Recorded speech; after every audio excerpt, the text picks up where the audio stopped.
What's up, guys? Today we're going to be taking a look at the Titan Myrmidon. This class is out of control, man. I really like this class. It's one of my favorite classes in Crowfall because it is so extreme. The crash mechanic and the berserk mechanic are very unique and lead to some high-stakes, intense gameplay. This is hands down the most intense class to play in Crowfall in terms of just being on the edge of your seat, quite literally.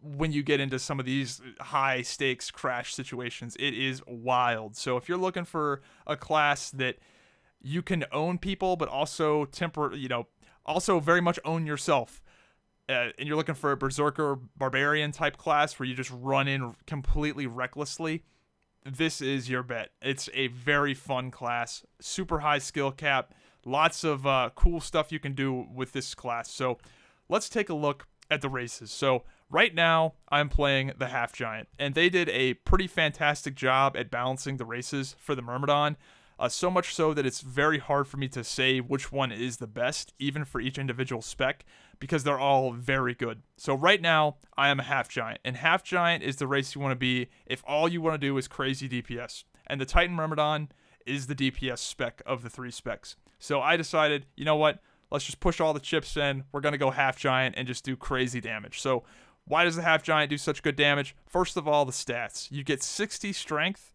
for just being a Half Giant. I've got 176 strength total. 60 of that comes from just the race.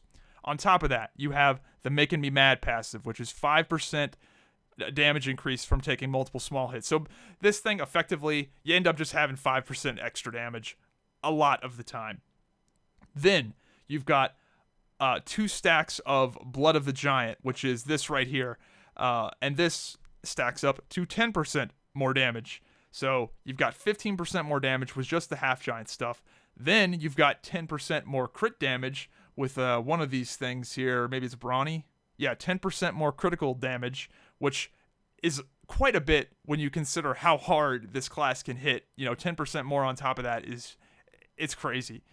Then you've got even more. So with this Blood of the Giant, this actually gives you a barrier, a temporary barrier. So while you have all of this stuff that's increasing your DPS, in my opinion, using Blood of the Giant after your Berserk is the best way to do it, because it gives you that temporary barrier that will sort of bridge you to your next Berserk. So Half Giant is a fantastic race for Titan. I very much recommend it for Titan.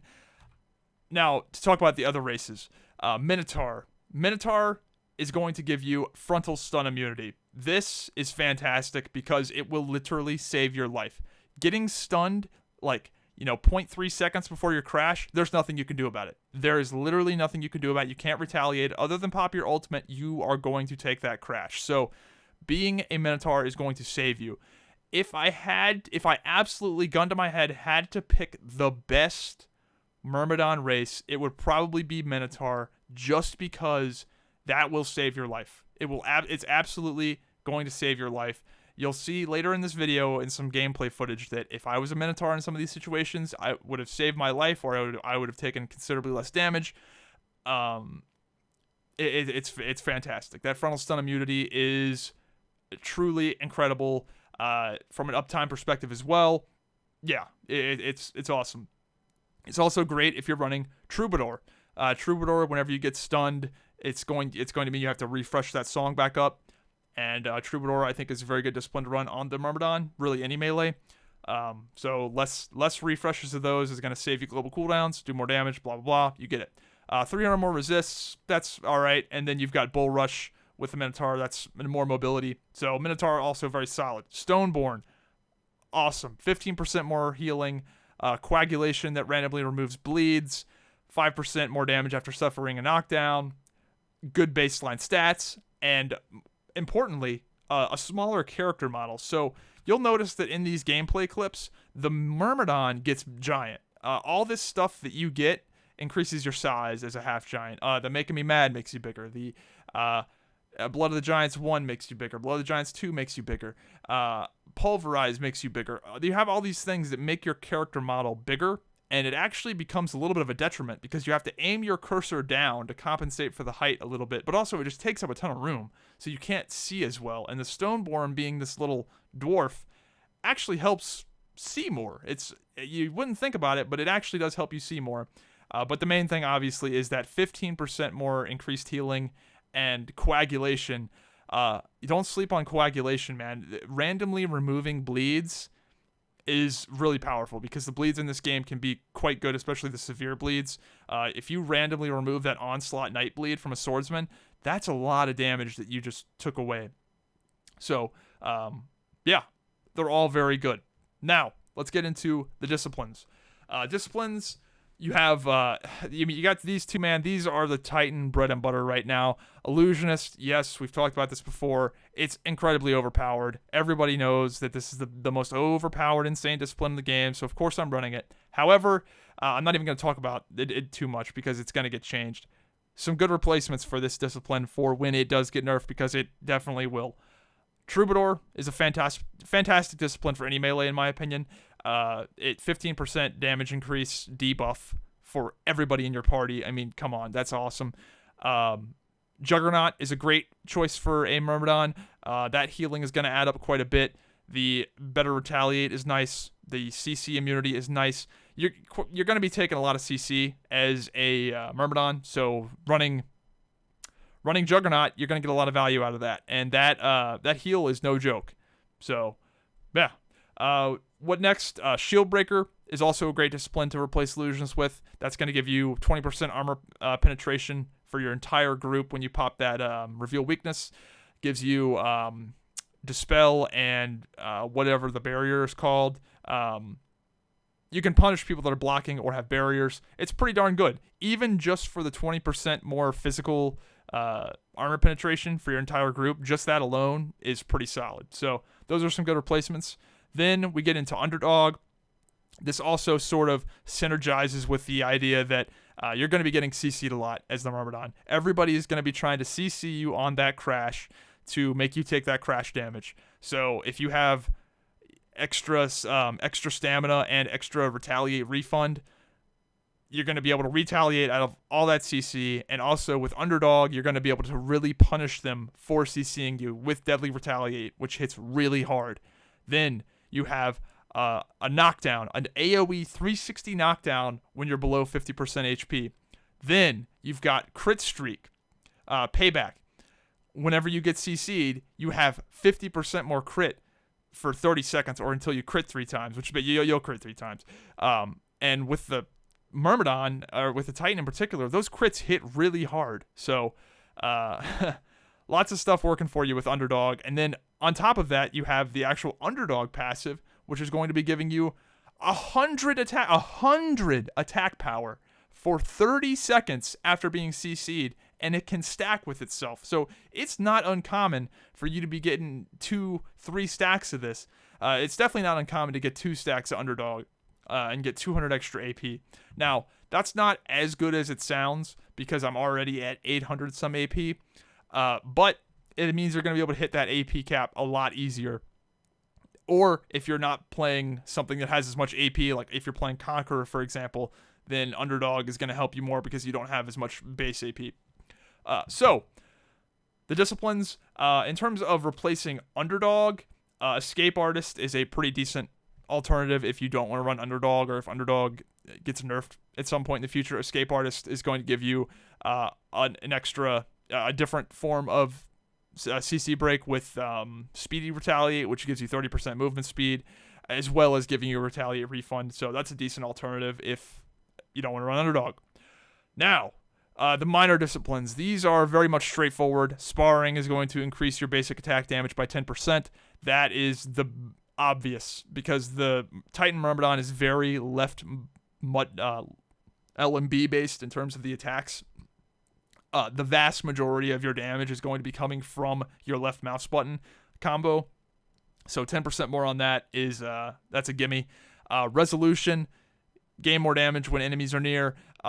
You have this up quite a bit as a Titan Myrm, just because the nature of being a Titan Myrmidon, you're sort of in the thick of it. So you get that up pretty easily.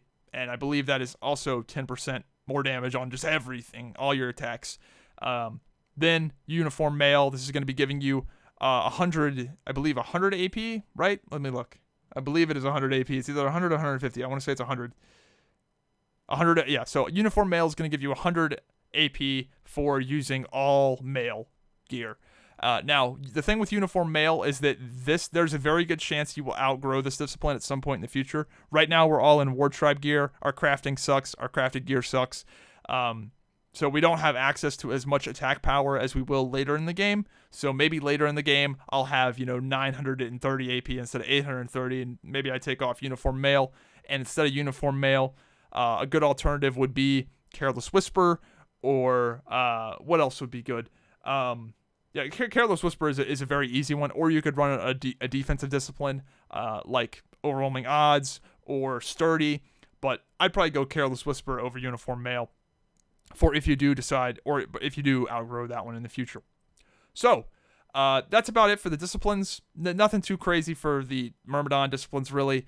Now let's get into the talents. The talents are also fairly straightforward. I'll show you I'll slowly pan over the talent tree so you can see what all I got. All right, there we go. There's not a ton to talk about with the talents either. They're all fairly straightforward. I'm going to talk about what I didn't pick up because that's a little bit more interesting, talking about all the stuff I did get. I did not get Indestructible Frenzy. This makes it to where your Frenzy will not, if you have Frenzy up, you can't die. You'll go to 1 HP and not die until the effect ends. I don't think this is that useful because I only use Frenzy when I'm not getting focused or when it's sort of safe to use it. I'm not using Frenzy in this, I'm not being quite that reckless when I play the Myrmidon. I'm pretty reckless, but not quite that reckless to be popping Frenzy when I'm getting hard focused. That is a whole new level of recklessness. I also did not pick up Gathering Storm. Now, Gathering Storm in the past used to be a pretty good talent because you could cancel your Whirlwind, and the idea would be to run in Whirlwind, get your stacks of Titan up very quickly with Whirlwind because it hits very hard very fast, or it hits very fast and puts your bleeds up very fast, so you get the stacks really quick, and then cancel that Whirlwind and then start swinging, right? Unfortunately, you cannot cancel Whirlwind with the button itself, so you have to jump, and that's damn near a 2-second time from the time you jump to the time you hit the ground. It feels like 2 seconds. It's a really long time, and it also takes a while to get the Whirlwind spinning up. It takes up a bar slot, and I personally do not think it is worth it anymore to run Whirlwind on your bar at all, just because it locks you into that animation that takes a while to get out of, and you need to have yourself ready for that Pulverize and for that net pull, and you don't want to be trapped in this Whirlwind animation. And due to the nature of the game, there's a lot of times where you'll go to get that Whirlwind going to stack your buffs up, and the guy will dodge out of the way, and now you're stuck spinning, and you can't close that gap because you can't use anything else while you're Whirlwinding, and you can't really cancel it fast without jumping, which takes a while. So I personally do not think this talent is that great. So that's why I don't run it. And even if you do seem to get your stacks up very quickly with Whirlwind, you're also not doing left mouse button. So yes, you do get your stacks up quickly, but that's time you could have been spending doing LMBs and getting that damage up too. So I don't know. You got to think about the downtime. You got to think about your normal left mouse buttons you're losing out on while you're doing Whirlwind too. So not a fan of it personally. Now, let me explain the Titan mechanic. So the Titan mechanic, it really is the bread and butter. This is your capstone talent, the last thing you're going to get. And this is the Myrmidon. This is the Titan Myrmidon Snowball. When I talk about snowballing and getting your damage to the point of ridiculousness, that is when you get 25 stacks of this buff. When you get 25 stacks of this buff, all your attacks are going to be hitting 50% harder. Yeah, it's crazy. So if you're able to keep good uptime and not die, you are, in my opinion, the highest DPS class in the game. I don't think anything even comes close to a ramped up Titan Myrm. You're hitting for 1k left mouse buttons on plate. It is crazy how hard this class can hit when you have it ramped up and when you have the uptime.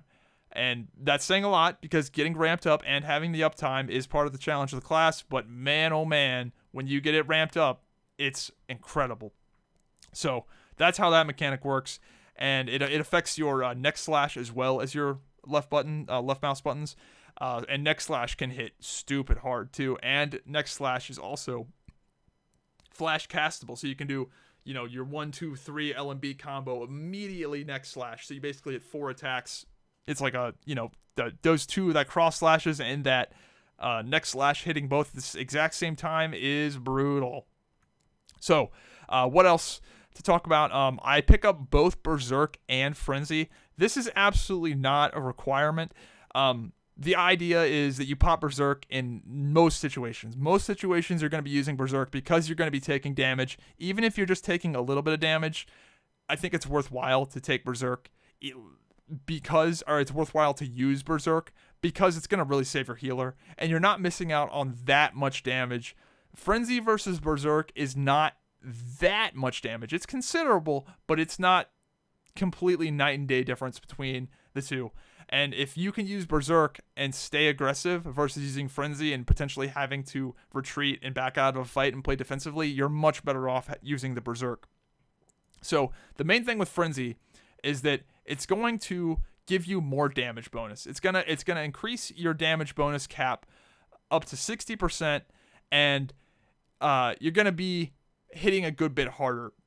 Not that much harder, but a good bit harder. But the main thing is that Frenzy resets your Frenzy. When I go, let's see, which talent is it here? Yeah, here I go killing again. Frenzy is going to reset your next slashes whenever you do any of these attacks. The main one being cross slashes, which means you can do 1, 2, 3 next slash, 1, 2, 3 next slash, 1, 2, 3 next slash in a Frenzy. Whereas with a normal Berserk, you only get one of those next slashes. So that's the main thing. That's the main DPS difference you're going to see, in my opinion, is you get less next slashes when you Berserk. But overall, the only time I use Frenzy is when I am being ignored. If I am fighting somebody, if I'm in a team fight and they just aren't fighting, they aren't doing damage to me, like, all right, boys, it's Frenzy time. We're going to make them pay for that. That is what Frenzy is for, in my opinion, is to punish people, not to run in there and tell your healers, like, just keep me up, bro. Like, that's not the answer, in my opinion, because the healing in Crowfall is not strong enough to pull that off. So, that's it for the talents. Now let's talk about the powers. So, first up, we've got Class of Smash. This is going to be your movement skill. It's going to leap you forward 20 meters. Pretty good leap. So, the thing to keep in mind with this skill is that you're actually locked to the ground. So, you cannot use this to jump a gap. You cannot use this to, jump across a castle wall, for example. This is not like the Templar leap. For example, the Templar leap actually puts you in the air. You lose air control, just like the Champion leap. You also lose air control. What does this mean? So, just to show you what I mean here by it, you can't close a gap with this. Let's go over to this gap right here, and I'll show you. So if I pop this ability, I'm locked to the ground. You see how I'm down on the ground? It's not an actual leap. But what this means, and this is actually, in my opinion, makes it better in a way. What this means is that, let me get to a nice flat piece of ground so I can show you. You can actually you have air control over this ability as you use it, which means you can curve it. So let's say my target over there is that green rug on the stairs. I can curve it like that. And now you can do complete 180s. You can do crazy stuff. So let's say, I don't know, this target right here, I want to hit him with a stun. Now, I haven't played Myrmidon in a while, so I might suck at this. But let's say I'm fighting this guy and I want to stun him, right? You can do like a crazy 180. Now, I suck ass. But you see what I mean. Like, you can do a complete 180 and flip around. Or, a lot of the times, a very common occurrence is, let's say that, let me find a good example here. Where is a good thing to show this off at? So let's say that there's a guy behind those boxes right there. There's like a healer behind those boxes right where that armor salesman is. So I'm fighting this guy, and he teleports, and he's behind those boxes. I can actually curve around it and stun him behind that thing. So you can use it to go around corners, do all kinds of cool stuff. So I like that it's ground locked like that. Next up, Blood of the Giants. This ability, I use it outside of Berserks. I pretty much use it on cooldown outside of Berserks anytime I can use it. It's going to give you a barrier. I'll probably show a gameplay clip of the barrier it gives you. I use this just to bridge the time in between berserks where you're vulnerable. Outside of crashing, that's really the only time you're going to be taking damage is when you're in between berserks. Berserk has a 12-second cooldown, but only lasts 8 seconds. So for those 4 seconds you're not in a berserk, that's when people can do damage to you. So using Blood of the Giants to sort of bridge that gap, not too bad. That's in my opinion the best way to use it, is just use it like that. Next up we have Pulverize. This is one of the most important skills for the Myrmidon kit. This is what mitigates the crash. So when you pop Berserk and you're filling up that meter, you want to have Berserk going or you want to have Pulverize going as soon as it ends, like that. So as long as that cast bar is showing when that Berserk meter ends, when that timer ends, you will not take any damage. So unfortunately my heart meter sort of bugged out here, so you can't see the heart, but you see that timer right above my action bar.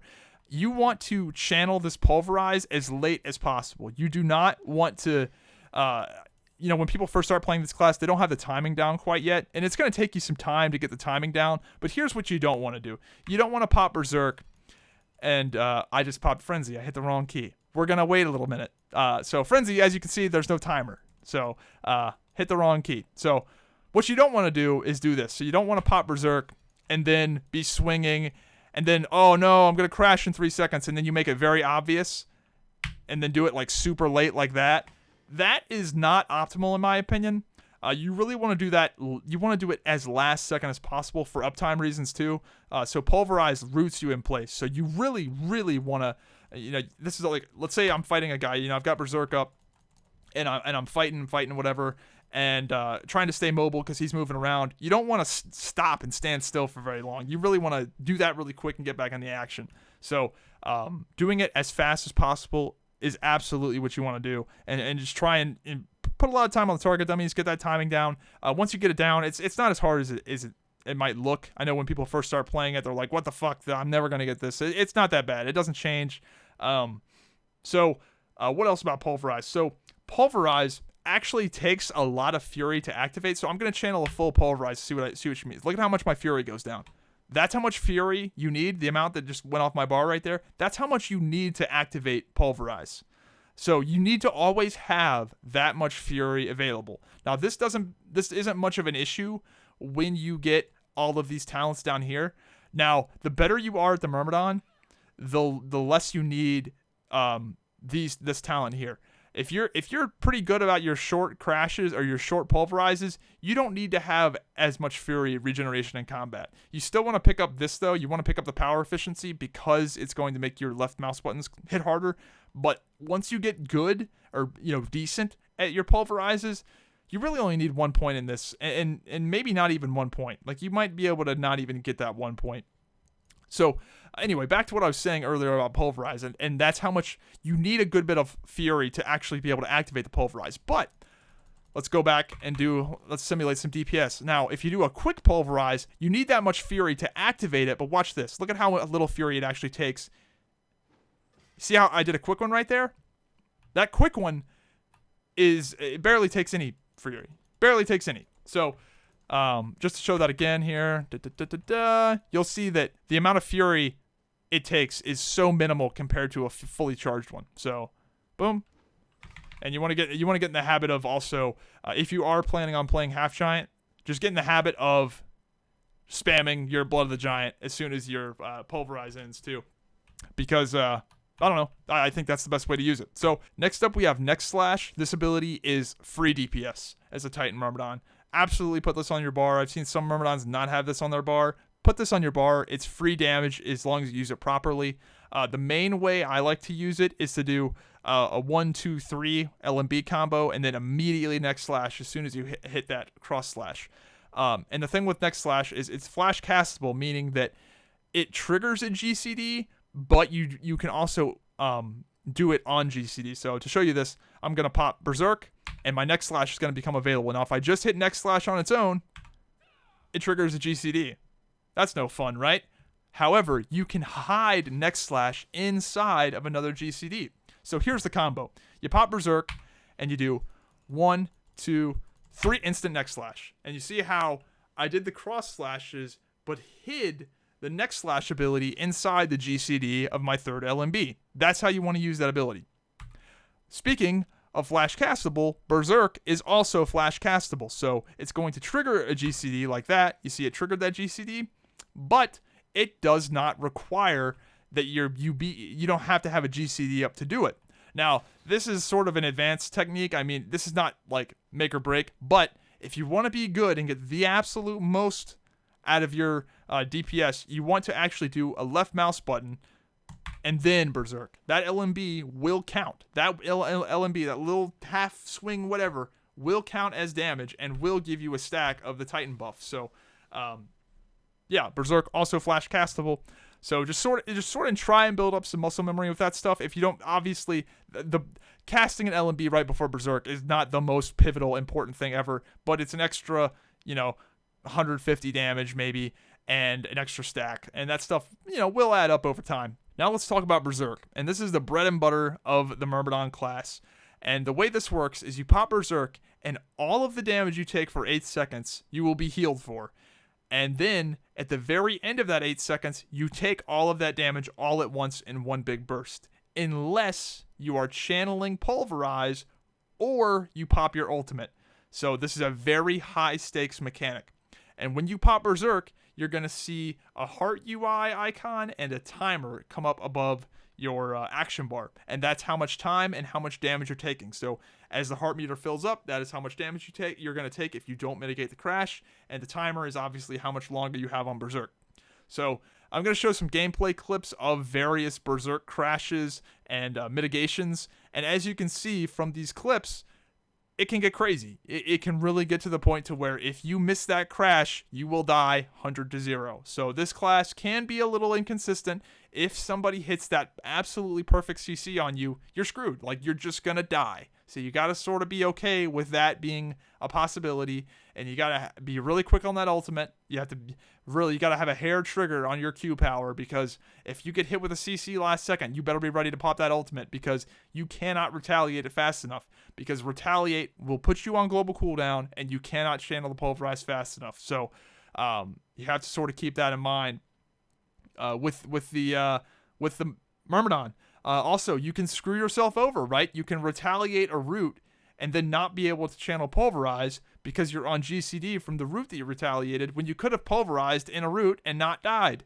So you got to be real careful with this, and it's going to take some time.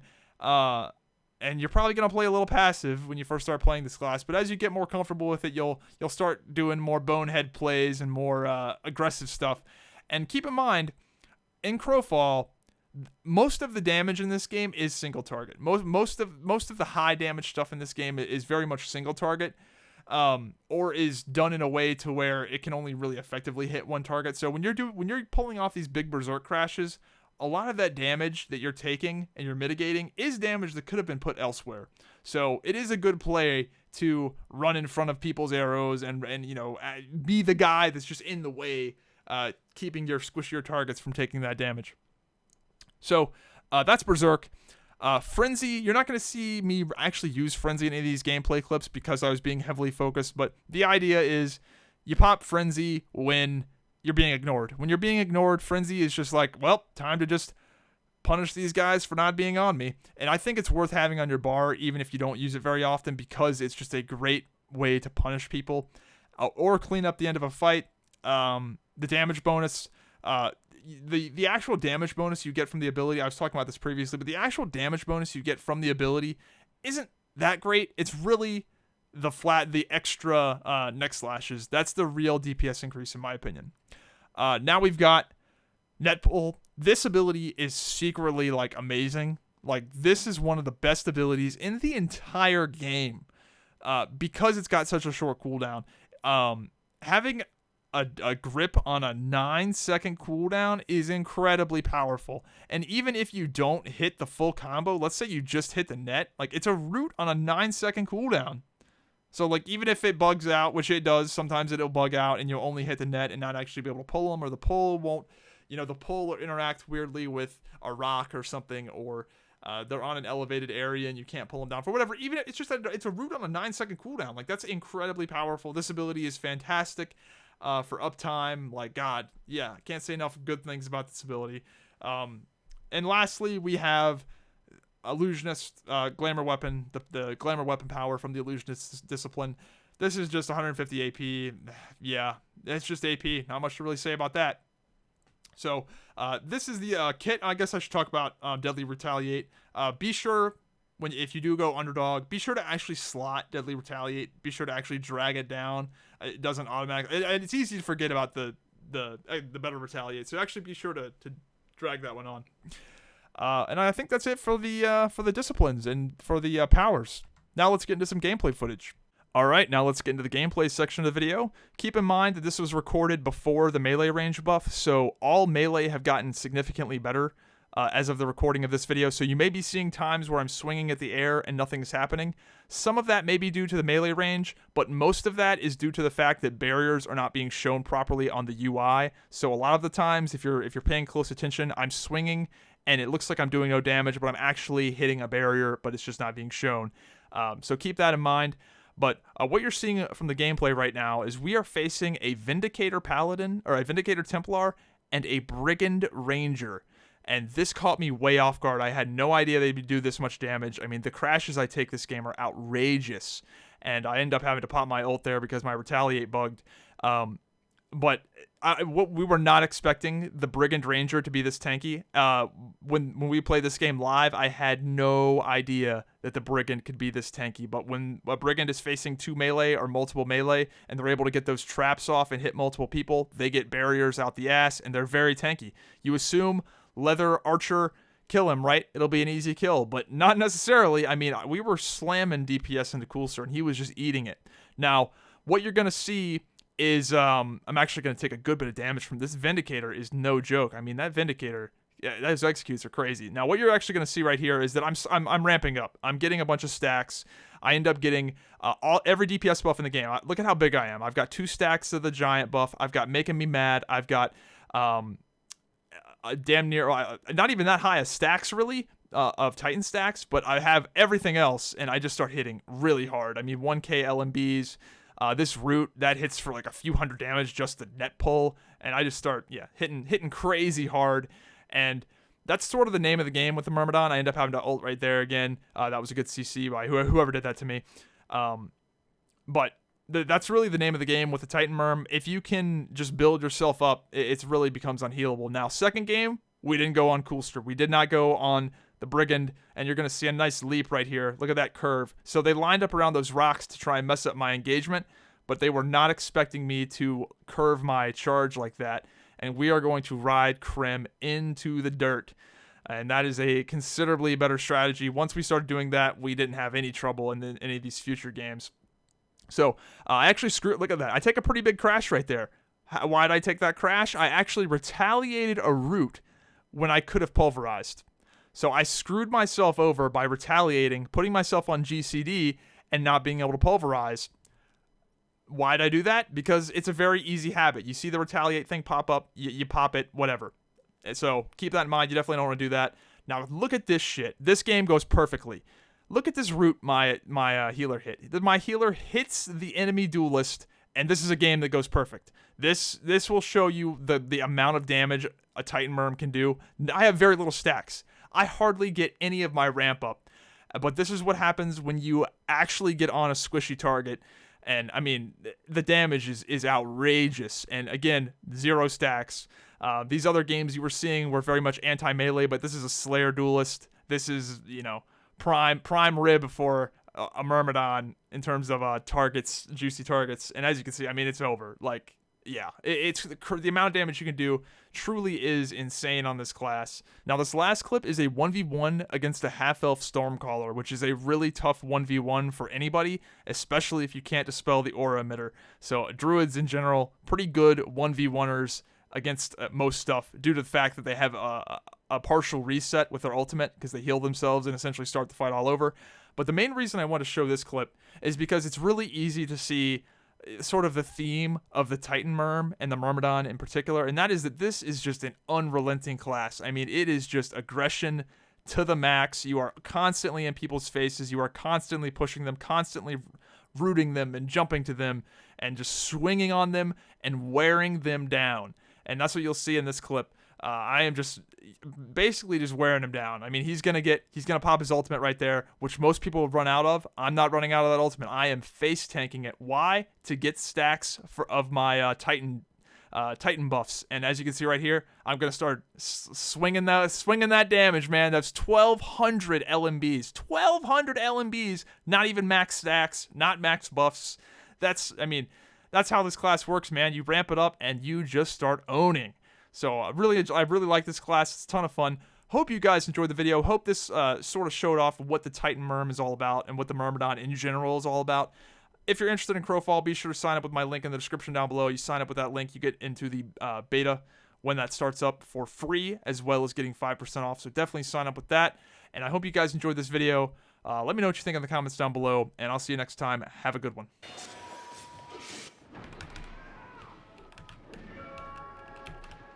They're rooted. Oh my god, that was literally the perfect timing, dude. That was literally the perfect timing on the CC.